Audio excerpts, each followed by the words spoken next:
Ela não sou especialista em política, sou um mero eleitor como qualquer um de vocês, mas o que eu entendi é que nós estamos sem liderança. Isso sem dúvida alguma, porque a quantidade ali acirrada de voto, sem dúvida, isso trouxe muitas coisas que precisam ser debatidas. E para isso, eu vou chamar agora ele, comentarista político, Diogo da Luz. Pode chegar aqui conosco, seja muito bem-vindo, muito boa tarde, obrigado pela sua participação. Boa tarde, Felipe. Eu que agradeço demais essa oportunidade de estar aqui conversando com você e toda a turma que te acompanha, e já estou inscrito no canal, hein? Eita, que bom.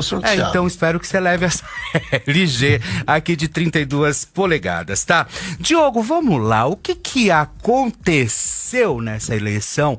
Pablo Marçal gritando aos ventos que não teria segundo turno, realmente para ele não vai ter, mas assim, aí nós temos Ricardo Nunes e Boulos, né, correndo agora atrás da Prefeitura de São Paulo. Eu acho, Felipe, que dá para dizer que o Pablo Marçal entendeu tudo e não entendeu nada da vontade do eleitor. Ele acertou na mosca no mote, mas errou muito provavelmente na assessoria da qual ele se cercou e foi para uma agressividade que não é típica dele. O que nós vimos nessa campanha e o que aquelas pessoas que já acompanhavam viram nos anos passados é uma pessoa que já era arrojada, já era destemida, mas não era uma pessoa de sair ofendendo os outros dessa maneira, de chamar para briga, dessas coisas todas. Então me parece que isso foi um erro de assessoria. Isso não tira a responsabilidade dele, porque ele que escolheu os seus assessores, certo? É apenas um detalhe. Agora, aonde ele acertou na mosca? Empresarização. Inclusive, ele teve a habilidade de criar essa palavra no lugar do empreendedorismo que muitos políticos falam, e a maioria do eleitorado não entende. E ele usou empresarização, que todo mundo entendeu. É isso que deu muita força de voto para ele.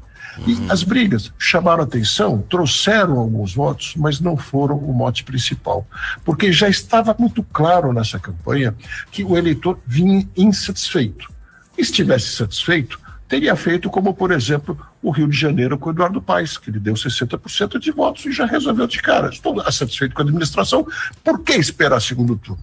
João Campos, no Recife, para mim, o maior expoente das eleições. Um case, né? O João foi um case nessa eleição, né?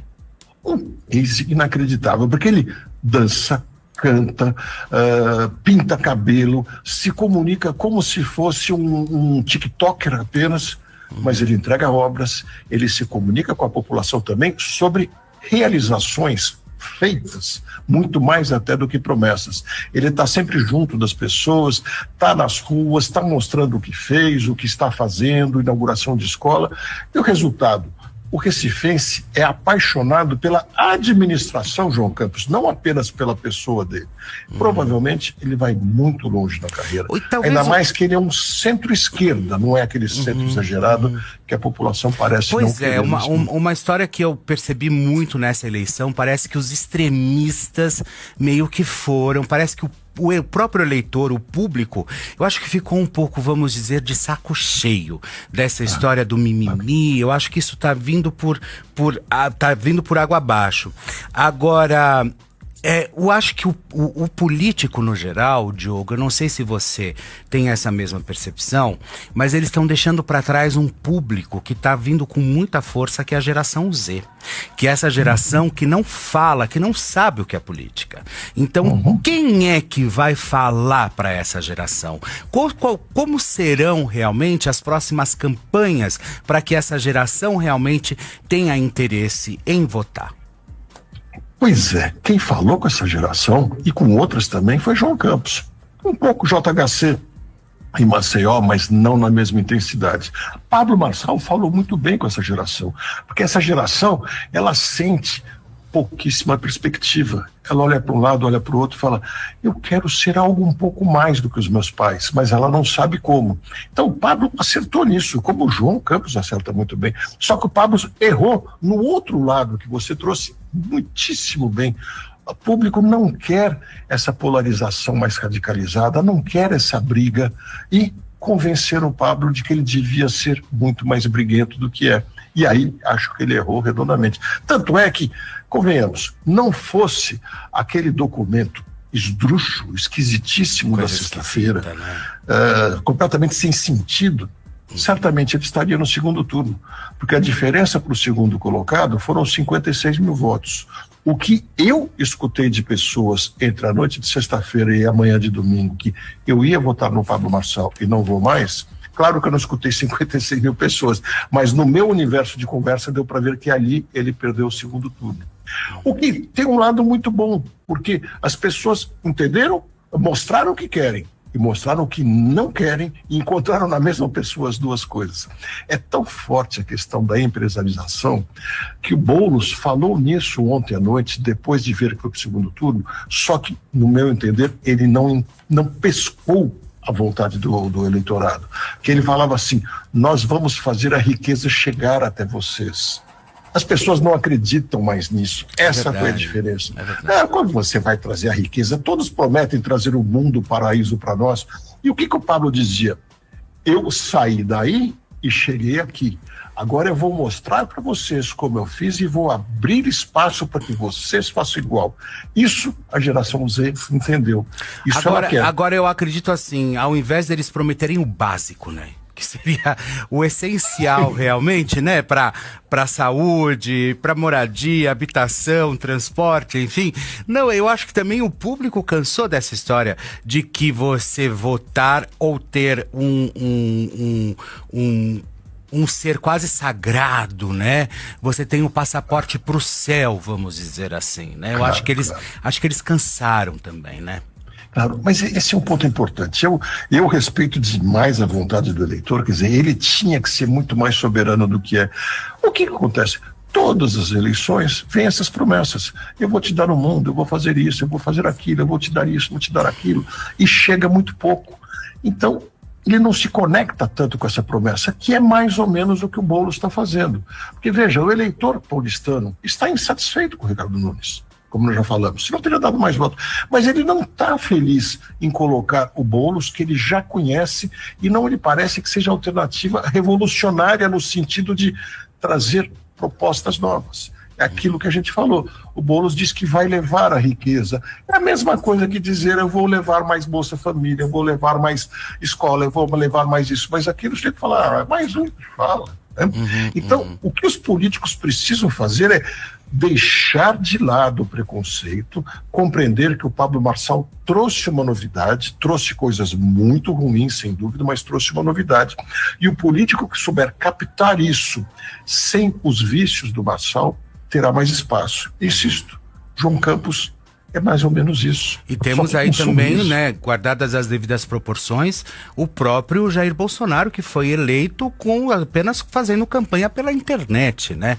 Então, ou seja, trouxe ali um público, eu acho que guardadas as devidas proporções, por quê? Porque eu acho que o Marçal, ele teve, eu sempre disse, eu gosto do Marçal, não foi o meu candidato, mas eu gosto dele, gosto da forma como ele se comunica, eu acho que ele tem muita destreza na comunicação, mas ele foi para uma lacração muito gigantesca e que, na verdade, soou ali como falta de respeito e falta de educação, inclusive, e beirando ali o mau-caratismo. Então, isso sem dúvida alguma foi o que fez com que ele perdesse ali a eleição aqui em São Paulo, porque, como disse também o próprio Diogo, ele poderia estar, inclusive, no segundo turno, agora com o próprio Ricardo Nunes. Ricardo Nunes, o que você acha daqui 3 semanas? Em princípio, é o mais forte candidato a levar essa eleição, mais do que o Boulos, porque a rejeição do Boulos é muito maior. O Ricardo Nunes é menos conhecido, então ele pode crescer no interesse da população, e ele tem entregas a mostrar que ele não mostrou de maneira suficiente, me parece. De outro lado, ele tem mostrado pouco pulso como líder. Talvez até tenha, mas o que importa é o que a população enxerga. E a população não o vê como um líder forte.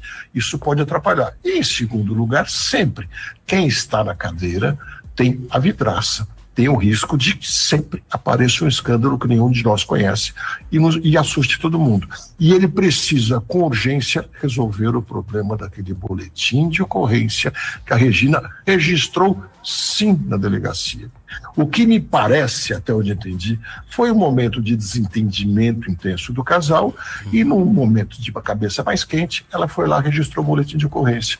A melhor coisa nessas horas, você sabe muito melhor que eu, você entende demais de televisão, é a transparência e sinceridade. Por que a Regina não vem em público e não diz o que foi que aconteceu? Por exemplo, explicando assim, gente, nós brigamos, nós chegamos a nos separar por 10, 15, 20 dias, não sei quanto tempo, e eu fiquei enlouquecida por isso, por aquilo, e fui na delegacia e eu passei do limite. Uma explicação dessas, sincera, a população entende, e aí pode perdoar. Não explicar deixa um cheiro muito ruim. Nós queremos cada vez mais transparência nos políticos. E esse foi um dos erros do Marçal, porque a agressividade dele transmitia algo incompreensível. O que é incompreensível soa não transparente, não é? E essa campanha também, né, do próprio Boulos, eu achei que eu acho que o Boulos, ele poderia até ter uma expressão maior, mas tem uma coisa que me incomoda, é porque talvez eu tenha deixado também de gostar, que foi da própria Marta Suplicy. Eu não sei até que ponto a Marta realmente trouxe um sabor diferente pro Boulos, entendeu? Será que o povo queria também mais do mesmo? E sabendo que se ele é eleito, quem vai governar é a Marta, não é ele, entendeu? Claro. Além de mais do mesmo, eu acho que você colocou muito bem a situação, para mim e para muitas pessoas com quem eu conversei, Felipe, ficou a impressão falsa, frágil. Não estou dizendo que seja, mas, de novo, o que importa é a impressão que fica nas pessoas. Parecia um abraço que não era sincero, parecia assim, tá bom, eu aceito ela como minha vice, mas eu não vou falar muito dela. Demorou para falar e, quando falava, não a tinha junto de verdade, não transmitiu essa ideia de trabalharemos realmente juntos, aí talvez pudesse fazer diferença. Porque já tinha esse problema que você falou, era mais do mesmo, porque ela já prometia, já fez coisas parecidas com aqueles que ele promete, mas mostrando união, entrosamento, isso funciona melhor. Nesse ponto, por exemplo, o Marçal foi o único que fez um pouco melhor, porque ele trouxe uma candidata que ele apresentava com um rosto, pelo menos, de orgulho. Os outros não mostraram um rosto de orgulho para nós. É verdade. E se nós não vemos um rosto de orgulho, nós falamos, eles não se amam. Se eles não se amam, por que eu vou amá-los? É verdade. E tem aquela coisa que eu senti um pouco de vergonha alheia, eu assistindo a Marta e o Boulos na televisão, quando eles iam a algum evento, parecia a mãe de Miss, sabe? Ela ficava ali parada, olhando, aplaudindo o filhão, sabe? Assim, eu achei isso meio patético até, sabe? Não tinha uma postura política mesmo adequada, aonde você fala, não, nós vamos juntos fazer isso, aquilo, ou trazer ideias. Não, ela sempre muda, calada, e eu e a Marta, sabe? E ela ali sempre aplaudindo. Isso me incomodava muito e não fazia com que ela não saísse desse papel, sabe? Isso mesmo. Quase que a gente escutava eu e a tia Marta, né? Eu e a tia Marta. Uma coisa assim que não colava mesmo. Né? Alguns dizem, inclusive pessoas da campanha que eu tive a oportunidade de entrevistar, que diziam que tem que lembrar que ela já está com quase 80 anos, que então ela já não tem a mesma agilidade. Bem, foi a vice que você escolheu. Claro. A motivação, não me importa. O fato é que a gente quer ver duas pessoas que se amem, que se gostem, que se entrosem. Isso faz muita, muita diferença. Pois é, pessoal, e esse foi um corte aqui do nosso canal Felipe Campos, e por isso não deixe de se inscrever, inscreva-se no canal, dê o like e acione o sino para que você receba notificação todas as vezes que um novo conteúdo chegar até você. Tá gostando? Então pode chegar, pode usar e abusar sem moderação. Um beijo para vocês.